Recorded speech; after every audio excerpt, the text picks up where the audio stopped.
आइए हम लोग पढ़ते हैं निषेचन क्या होता है। निषेचन को इंग्लिश में बोलते हैं फर्टिलाइजेशन, और जंतु और पादप दोनों में होने वाली घटना होती है।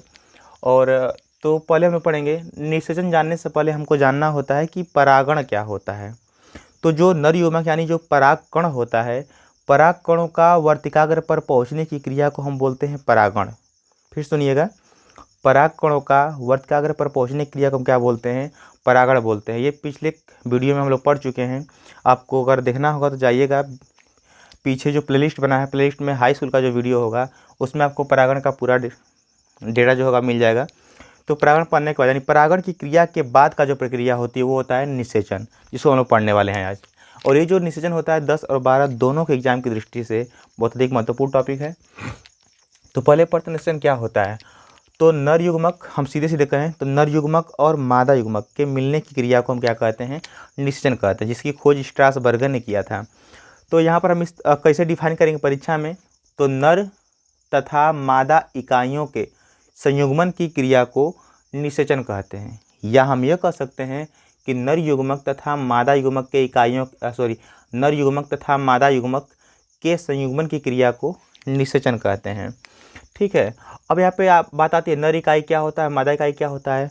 तो पौधों, हम लोग देखें पौधों में, तो नर इकाई जो होता है वो नर युग्मक को इंडिकेट कर रहा है, यानी कि परागकण को इंडिकेट कर रहा है। और जो मादा इकाई है वो इंडिकेट कर रही है मादा युग्मक को, यानी कि अंड कोशिका को। ठीक है। तो आप ये भी कह सकते हैं कि नर युग्मक और अंड कोशिका के संयुग्मन की क्रिया को निषेचन कहते हैं। लेकिन आपको सिंपल याद रखना होगा, यानी कि नर युग्मक तथा मादा युग्मक के संयुग्मन की क्रिया को निषेचन कहते हैं, जिसकी खोज स्ट्रासबर्गर ने 1884 ईस्वी में किया था। जो निषेचन की प्रक्रिया होती है वह कई चरणों में यानी कई पदों में पूर्ण होने वाली प्रक्रिया होती है। जिसमें हम देखेंगे पहला पद क्या होता है। तो सबसे पहले क्या होगा कि परागकण जब पहुंच जाएगा वर्तिकाग्र पर, तो सबसे पहले परागकण वर्तिकाग्र पर पहुंचने के बाद अंकुरित होगा। यानी पहला पद क्या होता है, तो परागकण का वर्तिकाग्र पर अंकुरण। तो अब हम मानते हैं यहाँ पर परागकण पहुंच चुका है। अब यहाँ से क्या हुआ, ये अंकुरित होगा। और अंकुरित होगा तो क्या बनाएगा, तो सबसे पहले क्या होता है कि परागकण वर्तिकाग्र पर अंकुरित होता है और अंकुरित होकर पराग नलिका का निर्माण करता है, और साथ ही दो नर युग्मक का भी निर्माण करता है। ठीक है। पहले चरण में क्या होता है कि परागकण जाएगा और वर्तिकाग्र पर पहुंचकर अंकुरण करेगा। तो पहले वाले में परागकण का अंकुरण होगा, तो परागकण अंकुरित होकर के और पराग नलिका का निर्माण करता है तथा साथ ही दो नर युग्मक का भी निर्माण करता है। अब बात आती है पराग नलिका का खोज किसने किया था। तो याद रखिएगा GBMIC ने सबसे पहले पराग नलिका का खोज किया था। तो आइए हम लोग फिगर के माध्यम से भी समझते चलेंगे। कभी कभी फिगर भी पूछता है कि निषेचन की प्रक्रिया का सचित्र वर्णन करिए। ठीक है। तो परागकण यहाँ पहुँच गया, अब ये बनाएगा पराग नलिका। ये बनाई जा रही है पराग नलिका, देख रहे हैं आप लोग। और इसमें दो ठो क्या रहेंगे, नर युग्मक। ये दो ठो जो दिखाई दे रहे हैं ये क्या हैं, दो ठो नर युग्मक हैं। और ये जो नली आ रही है यही पराग नलिका है। ठीक। तो पहला चरण हो चुका। पहले चरण में क्या होता है कि परागकण अंकुरित होता है और अंकुरित होकर पराग नलिका का निर्माण करता है और साथ ही साथ दो नर युग्मक का भी निर्माण करता है। ठीक है। अब आते हैं दूसरे पद पे। दूसरे पद में क्या होता है, सेकेंड पद में क्या होता है, तो पराग नलिका का बीजांड में प्रवेश। यानी कि यह पराग नलिका, ये पूरा जो पोर्शन है बीजांड है, जिसको हम यहाँ पर बाहर दिखाए हैं। अगर पूछा बीजांड क्या होता है तो बीजांड से भी हम प्रश्न पर या बीजांड को भी हम हल कर सकते हैं। ठीक है। ठीक है। अब हम लोग चलते हैं सेकंड चरण पे, पराग नलिका का बीजांड में प्रवेश। यानी कि जो बीजांड है, अब ये पराग नलिका यहाँ से अंकुरित होकर यहाँ तक पराग नलिका बन चुकी है। अब ये पहुँचे किसके अंदर, बीजांड के अंदर प्रवेश करेगी। तो जब ये पराग नलिका बीजांड के अंदर प्रवेश करती है तो इसके लिए तीन रास्ते मिलते हैं और इन तीनों रास्तों से प्रवेश कर सकती है। पहला जो ऊपर का रास्ता हम दिखाया है यहाँ पर, ये हम दिखा रहे हैं बीजांड को। ठीक है। हम बीजांड को बाहर दिखा रहे हैं, यानी जो बीजांड है इसको हम बाहर दिखा रहे हैं उसमें से निकाल कर। ठीक है। देखिए इसको, तो बीजांड में जो ऊपर वाला भाग होता है इसको हम बोलते हैं निभाग। ठीक। और जो ये तीन ऊपर कोशिकाएं दिखाई दे रही हैं निभाग की तरफ, जो तीन कोशिकाएं दिखाई दे रही हैं इनको हम कहते हैं प्रतिमुखी कोशिकाएं। और जो बीच में एक कोशिका है जिसमें दो केंद्रक दिखाई दे रहे हैं, ये है ध्रुवीय केंद्रक। ठीक।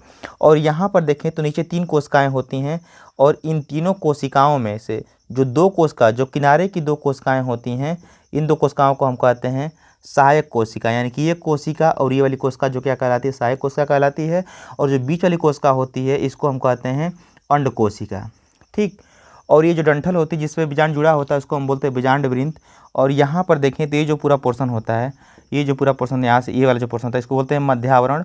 और ये जो पूरा है इसके बीच का ये वाला पूरा भाग, ये बीच वाला जो भाग होता है इसी को हम बोलते हैं भ्रूणकोश। और ये जो द्वार खुला हुआ है इसको हम बोलते हैं बीजांड द्वार।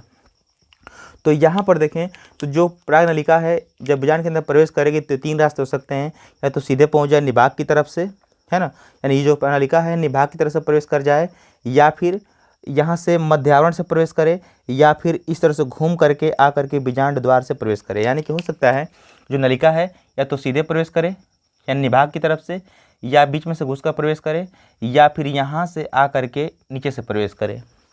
ठीक 3 रास्ते हो सकते हैं।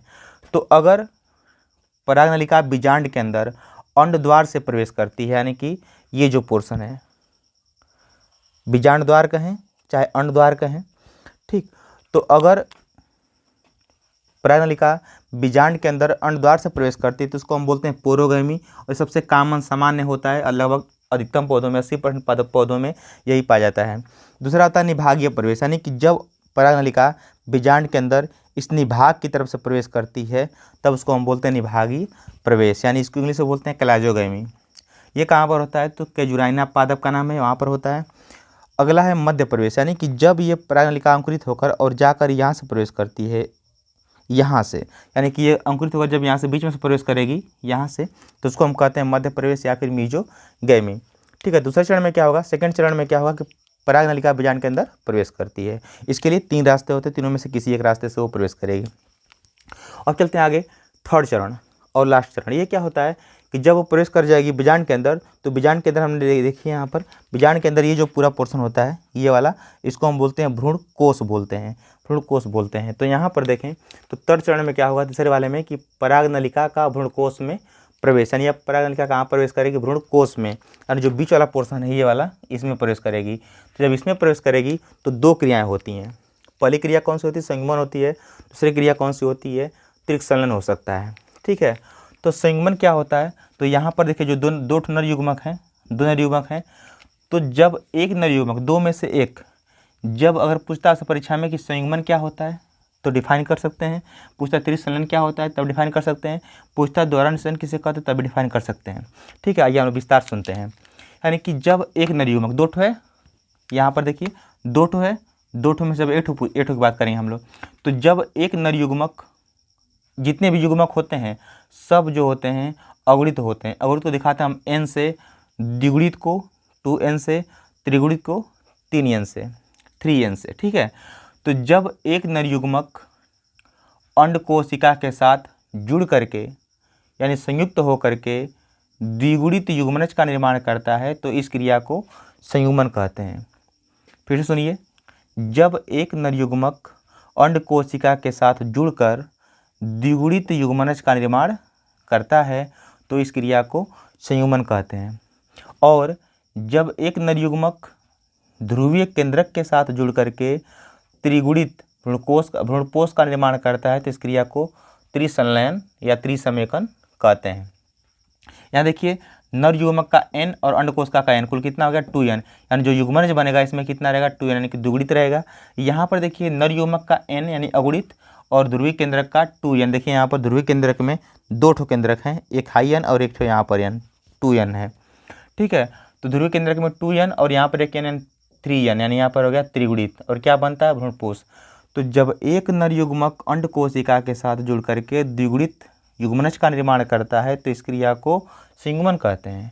और जब एक नर युग्मक ध्रुवीय केंद्रक के साथ जुड़ करके त्रिगुणित भ्रूणपोष का निर्माण करता है तो इस क्रिया को त्रिसंलयन कहते हैं।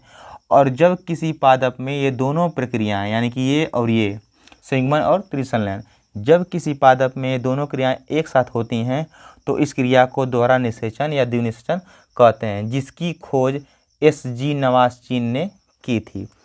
ठीक है, तो अगर पूछता है द्वारा निषेचन किसे कहते हैं अलग से तो बताएंगे यहाँ से कि जब एक नर युग्मक अंड कोशिका के साथ जुड़ करके द्विगुणित युग्मनज का निर्माण करता है तो इस क्रिया को संयुग्मन कहते हैं, तथा दूसरा नर युग्मक ध्रुवीय केंद्रक के साथ जुड़ करके त्रिगुणित भ्रूणपोष का निर्माण करता है तो इस क्रिया को त्रिसंलयन कहते हैं।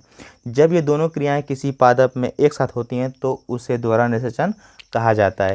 जब इसको पूछेगा बड़े प्रश्न के रूप में तो हमको पूरा डिफाइन करना होगा सही तरीके से। अगर यही प्रश्न पूछ देता है आपसे निषेचन को कि सचित्र वर्णन करिए, अगर पूछता है 1 नंबर में परिभाषा लिख देंगे। निषेचन देखिए 2 प्रकार का होता है। प्रकार की हम बात करें निषेचन के तो निषेचन 2 प्रकार का होता है।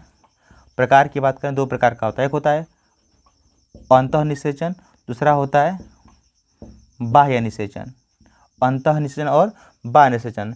जब निषेचन की क्रिया शरीर के अंदर संपन्न होगी इसको हम बोलेंगे अंतः निषेचन, और जब निषेचन की क्रिया बाहर होगी शरीर के तो उसको हम बोलेंगे बाह्य निषेचन। और ये कहाँ होता है?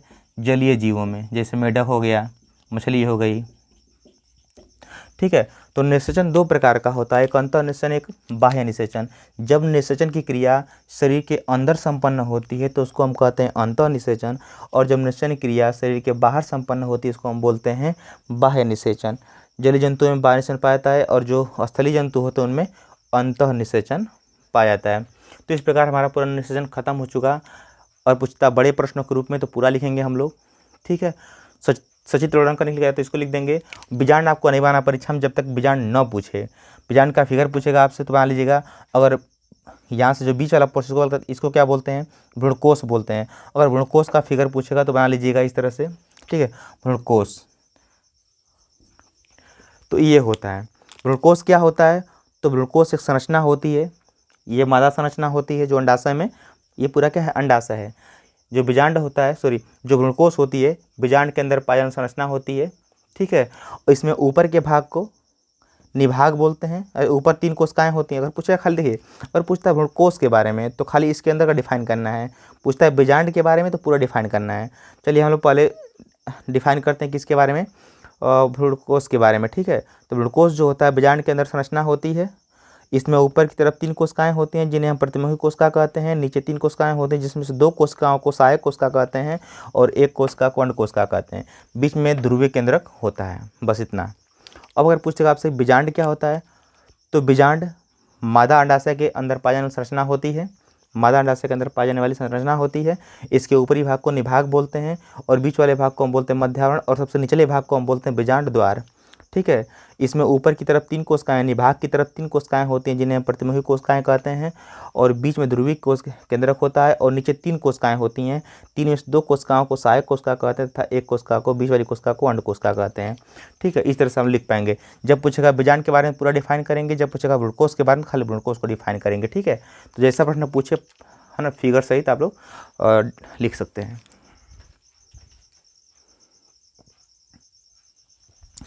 आइए हम देख लेते हैं कि निषेचन के बाद पुष्प में क्या क्या परिवर्तन होता है।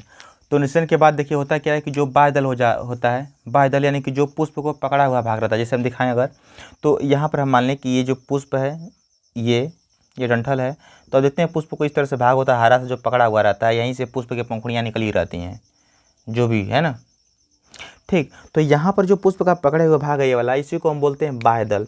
तो जो बाह्य दल होता है निषेचन के बाद सूख कर गिर जाता है, लेकिन कुछ पौधे ऐसे होते हैं जिनमें ये वैसे ही लगा रहता है। जैसे मिर्चा हो गया, बैगन हो गया, टमाटर हो गया, इन सबों में जो बाह्य दल होता है वो वैसे ही पड़ा, जिसको डंठल से देखते हैं हम लोग। मिर्चा जो होता है, मिर्चा जो भाग पकड़ते हैं हम लोग हैं, तो देखते होंगे आप लोग। जैसे एग्जाम्पल नहीं, तो जैसे मान लें कि मिर्चा है, मान लेते हैं कि ये मिर्चा है, तो आप देखेंगे तो यहाँ पर इस तरह से भाग रहता है ना, इस तरह से, ठीक। तो ये जो पूरा पोर्शन दिखाई दे रहा है ये वाला, यही क्या है? बाह्य दल है, ठीक है। तो बाह्य दल जो होता है सूख कर गिर जाता है निषेचन के बाद, लेकिन जो कुछ पौधे होते हैं जैसे मिर्चा, बैगन है ना, टमाटर आदि में अभी भी यानी कि लगा हुआ रहता है, पाया जाता है। दल जो होता है पुष्प का रंगीन भाग होता है। जैसे गेंदा में हम देखते हैं, गुलाब में देखते हैं गुलाबी रंग का होता है, जो पंखुड़ी जो रंगीन वाली होती है वही दल कहलाती है। दल सूख कर गिर जाते हैं, उनका काम क्या होता है? तो परागण के लिए कीटों को आकर्षित करना उनका काम होता है।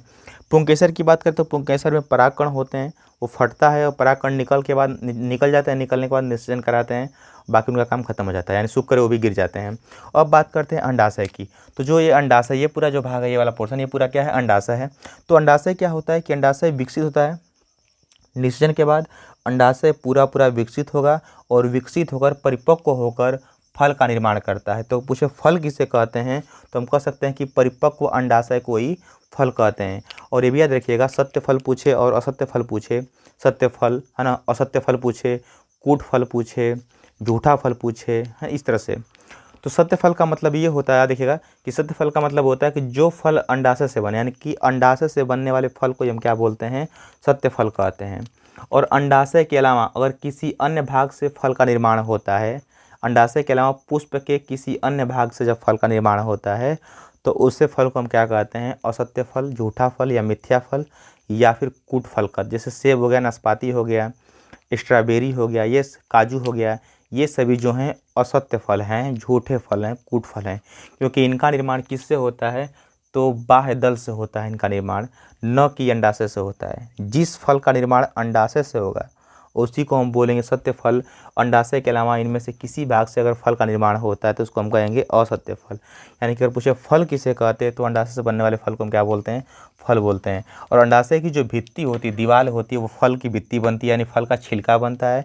और जो अंडाशय के अंदर भ्रूणकोश होता है वो क्या बनता है, भ्रूणपोष बनता है। और बीजांड से क्या बनता है, बीज बनता है। देखिएगा कि जो बीजांड होता है, बीजांड से क्या बनता है, तो बीज का निर्माण होता है। बीजांड पूरा पूरा विकसित होगा और बीज का निर्माण करता है।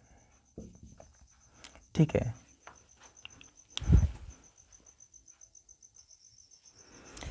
एक चीज़ और हम लोग पढ़ लेते हैं कि अनिषेक फलन क्या होता है। तो अ मतलब नहीं होता है, निषेक मतलब निषेचन, और यहाँ पर फल यानी कि जिस फल का निर्माण बिना निषेचन के होता है, यानी कि बिना निषेचन के बनने वाले फल को हम क्या कहते हैं, अनिषेक फलन कहते हैं। यानी कि बिना निषेचन के फल के निर्माण की प्रक्रिया को या फल के बनने की प्रक्रिया को अनिषेक फलन कहते हैं। जैसे ये कहाँ होता है, जैसे कि अभी हम लोग एग्जाम्पल लिए हैं, सेब का, नाशपाती का, स्ट्रॉबेरी का, केला का, ये सभी क्या है, अनिषेक फल हैं। इनमें अनिषेक फलन द्वारा फल का निर्माण होता है। यहाँ देखिए अ मतलब नहीं होता है, निषेक मतलब निषेचन, यानी कि बिना निषेचन के ही फल का निर्माण हो जाता है। ठीक है, तो बिना निषेचन के फल के निर्माण की क्रिया को हम कहते हैं अनिषेक फलन। एग्जाम्पल क्या हो जाएगा, स्ट्रॉबेरी, सेब, नाशपाती और केला। इस तरह से 2-3 एग्जाम्पल आप लिख देंगे परीक्षा में।